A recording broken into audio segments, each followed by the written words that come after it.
So my chosen containers.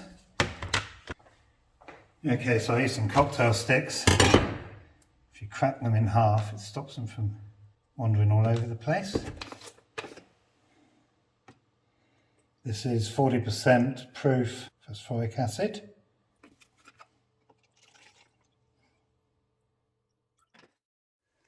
Okay, so the base plate's been in the acid for about 3.5 hours.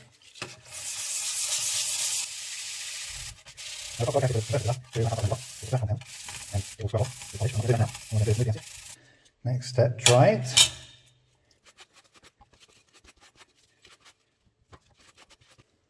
And then oil it.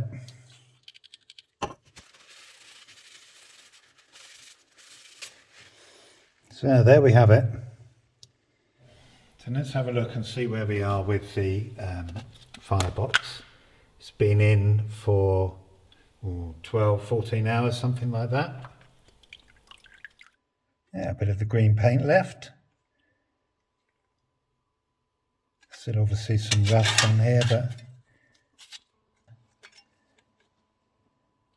look at that nibbling. Crikey, this firebox is in poor condition.